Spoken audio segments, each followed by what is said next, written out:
حسین حقانی صاحب پہلے تو آ جاتے ہیں کہ جو یہ معاملات ہوئے ہیں فالس فلیگ آپریشن جو پہلگام میں ہوا ہے اور اس کے بعد انڈیا نے جو اقدام اٹھائے اور اس کے جواب میں جو پاکستان نے ریسیپروکیٹ بھی کیا اور اس کے ایک نوچ آپ جیسے کہ انفارمیشن منسٹر نے کہا تھا گزشتہ روز پریس کانفرنس میں بھی کہ ہم نے جو پاکستان کی جو ایئر سپیس ہے وہ بھارتی طیاروں کے لیے بند کر دی ہے. جو سفارتی تعلقات کہلاتے ہیں اور بارڈرز کا کلوز ہونا پرسونا نان گریٹا ہونا، آپ کیا سمجھتے ہیں کہ where are we standing both countries سفارتی لینگویج میں؟ دیکھیں دونوں نے ایک دوسرے کے ساتھ ناپسندیدگی بلکہ شدید ناپسندیدگی کا اظہار کیا ہے، لیکن تعلقات توڑے نہیں ہیں. سفارتی تعلقات ختم کرنا تو تقریباً اعلان جنگ ہی ہوتا ہے یا اعلان جنگ سے قبل ہونے والا اقدام ہوتا ہے. دونوں نے اپنے اپنے سفارت خانے قائم رکھے ہیں، ان میں افراد کی تعداد کم کر دی ہے، جو عسکری نمائندے تھے ان کو وڈرا کر لیا ہے، لیکن یہ نہیں کہا کہ ہمارے سفارتی تعلقات ختم ہو گئے. دوسری بات یہ ہے کہ دونوں ممالک کے قیادت کو یہ بات پتہ ہے کہ ہم پڑوسی ہیں اور پڑوسیوں کو برے سے برے حالات میں بھی ایک دوسرے کا شور بھی سننے کو ملتا ہے، ایک دوسرے کے ساتھ بہت ساری چیزیں ڈسکس کرنی ہوتی ہیں. ہمارے دونوں ملکوں میں اس وقت جذباتیت کی فضا ہے. اب بھارت میں خاص طور پہ پہلگام کے بعد کچھ لوگ سیاست کر رہے ہیں، زیادہ متشدد سیاست کر رہے ہیں، سخت باتیں کہی جا رہی ہیں، لیکن بھارت کو بھی اپنی جس کو لمیٹیشنز جس کو کہا جائے ان کا علم ہے، اور پاکستان بھی اچھی طرح سے جانتا ہے کہ ہم کہاں تک جا سکتے ہیں اور کہاں تک نہیں جائیں گے. تو بالآخر یہ ہنگامہ بھی اسی طرح ہوگا جس طرح ہر 2-4 سال بعد ہمارے دونوں ملکوں کے درمیان ہوتا ہے. شور شرابہ ہوگا، بھارت کوئی ایسا کام کرے گا جس کے نتیجے میں اپنے عوام سے تالیاں بجوا لے گا جو متشدد سوچ رکھنے والے ہیں، پاکستان جوابی کارروائی کر دے گا، اور اس کے بعد دونوں یہ احساس دونوں کو رہے گا کہ ہم ایٹمی طاقتیں ہیں، ہم ایک دوسرے کے ساتھ جنگ کر کے اس جنگ کا ایسا خطرہ مول نہیں لے سکتے جس میں بات وہاں پہنچے جہاں میں سے دونوں کو پتہ نہ ہو کہ اگلا اقدام کیا ہوگا. اوکے، تو آپ نے اسٹیٹ ڈپارٹمنٹ کا بیان بھی دیکھا ہوگا. آپ سمجھتے ہیں کہ صدر ٹرمپ دونوں ممالک کی جو تعلقات ہیں اس کی کشیدگی کو کم کرنے کے لیے کوئی ثالثی کا کردار ادا کریں گے؟ بالکل نہیں کریں گے، کیونکہ اگر آپ دیکھیں تو صدر ٹرمپ کا جو پیٹرن ہے وہ یہ ہے کہ وہ کسی بھی کانفلکٹ میں ایک سائیڈ کی طرف جھکاؤ رکھ کے دوسری سائیڈ کو کہتے ہیں کہ اچھا تم ان کی بات مان لو، اس طرح سے کشیدگی ختم ہو جائے گی. یوکرین میں انہوں نے یوکرین سے کہا کہ تم پوتن کی بات مان لو، دباؤ سارا یوکرین پر، بات ماننا سارا پوتن کی، اس سے صلح ہو جائے، نہیں ہو سکی. انہوں نے فلسطین اور اسرائیل کے تنازع میں بھی یہی کیا کہ مکمل وزن اسرائیل کے پلڑے میں ڈال دیں گے اور اس کے نتیجے میں فلسطینی ان کی بات مان جائیں گے. ایسا نہیں ہوا. ان کو یہ بات پتہ ہے کہ بھارت اور پاکستان کے درمیان اگر انہوں نے ایسا کرنے کی کوشش کی تو ایسا ممکن نہیں ہو سکے گا، کیونکہ پاکستان جیسی جس بھی حالت میں ہو، یہ حقیقت اپنی جگہ ہے کہ اس کی فوج ایک بڑی فوج ہے، اس کے پاس ایٹمی ہتھیار ہیں. ایسی صورت میں وہ بالکل درمیان میں کوئی کردار ادا کرنے کی کوشش نہیں کریں گے. پاکستان اور بھارت کو ثالثی کے لیے کوئی اور ڈھونڈنا پڑے گا. ویسے صدر ٹرمپ کے علاوہ جو باقی امریکی انتظامیہ ہیں، جن میں بہت سے لوگوں سے میری گزشتہ 48 گھنٹے میں گفتگو ہوئی ہے، ان سب کا کہنا یہ ہے کہ ہم سب اب تھک چکے ہیں. پاکستان اور بھارت ہر 2-4 برس کے بعد غصے میں آ کر ایک دوسرے کے اوپر منہ سے جھاگ اگل رہے ہوتے ہیں. ہمیں یہ بات پسند نہیں ہے. شاید اس دفعہ ہمارے کسی کردار ادا نہ کرنے کے نتیجے میں ان لوگوں کو یہ سمجھ میں آ جائے کہ ان کو آپس ہی میں بات کرنا سیکھنا پڑے گا. تو اس کا مطلب یہ ہے کہ امریکہ کسی صورت بھی اس معاملے میں حصہ نہیں لینا چاہتا, but they are keeping an eye on it, of course. Obviously, as a superpower, they will keep an eye.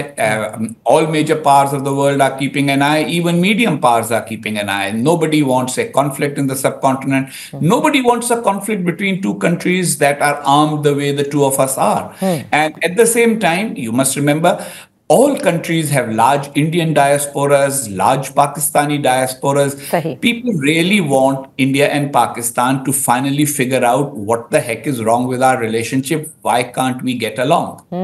تو لیکن اب دیکھیں, آپ نے درست کہا کہ ہر کچھ عرصے کے بعد یہ ہوتا ہے, لیکن ہمیشہ بھارت کسی بھی تحقیقات کے بجائے کوئی بھی واقعہ ان کے اگر کنٹری میں ہوا ہے تو انہوں نے فوری طور پر پاکستان کے اوپر ایک جھوٹا الزام عائد کیا ہے.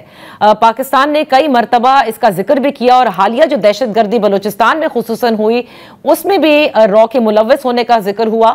لیکن اس طرح سے جس طرح سے ان کا میڈیا ہے اور بڑا جنگی جنون جس پر سوار ہو جاتا ہے کہ مطلب اگر آپ ان کے یوٹیوبرز دیکھیں ان کے پورے چینلز دیکھیں تو وہ ایسا لگتا ہے دے وانٹ کہ بس کسی بھی صورت ایک جنگ ہو جائے.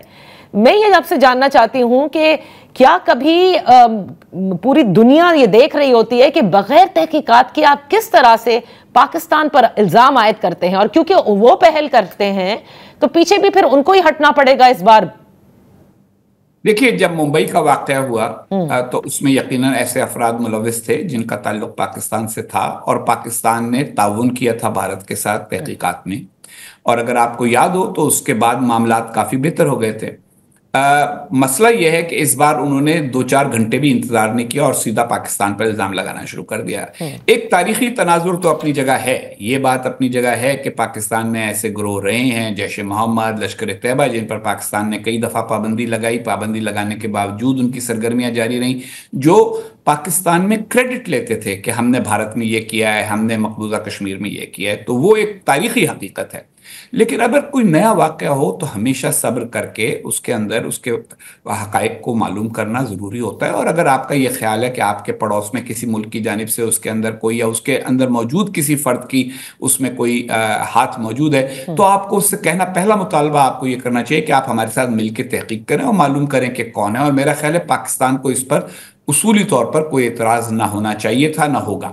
لیکن یہ جو جنگوازم ہے یہ دراصل اندرونی سیاست کا شاخسانہ ہے. ایک زمانہ تھا پاکستان میں بھارت کے خلاف نعرے بازی بکتی تھی, تو پاکستان کی بعض مذہبی جماعتیں بھارت کو کچل دو کا نعرہ لگا کر ووٹ حاصل کرنے کی کوشش کرتی تھیں. ان کو زیادہ ووٹ نہیں ملے, شکر ہے خدا کا, لیکن ایسے لوگ تھے. پھر آپ کو یاد ہوگا کہ ایسے بھی لوگ تھے پاکستان کی سیاست میں جو اپنے حریف کو کہا کرتے تھے کہ مودی کا یار, تو وہ بھی یہی چورن بیچتے تھے. بھارت میں اب پاکستان دشمنی ایک بکنے لگی ہے ووٹوں کے لیے. اور 2019 کے الیکشن میں ایسا ہی ہوا تھا کہ مودی جی نے جو اس وقت کا واقعہ ہوا تھا پلوامہ والا, اس کو استعمال کر کے شمالی ہند میں اپنے ووٹ بڑھا لیے تھے. اور اب ہمیں یہ نظر آ رہا ہے کہ یو پی کا الیکشن ہونے والا ہے, تو شاید اس میں اپنے ووٹ بڑھا لیں.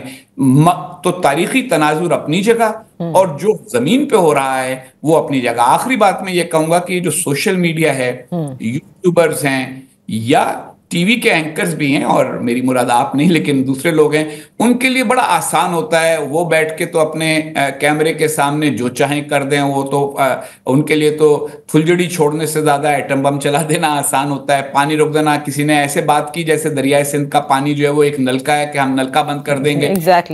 تو یہ وہ بچوں والی باتیں ہیں جن کی وجہ سے بھارت اور پاکستان کے معاملات میں دنیا کے سنجیدہ سفارتکار اب زیادہ داخل ہی نہیں ہونا چاہتے, کیونکہ وہ سمجھتے ہیں کہ یہ بچوں کی طرح ایک دوسرے سے لڑتے ہیں, بچوں کی طرح ایک دوسرے سے روٹھتے ہیں, اور بچوں کی طرح ایک دوسرے کے اوپر کنکر پھینک کے سمجھتے ہیں کہ کوئی بہت بڑا کارنامہ کر لیا. یہ زبانی کلامی جو نعرے شور ہے, اس کو دنیا میں کوئی اچھی نظر سے دیکھا نہیں جاتا.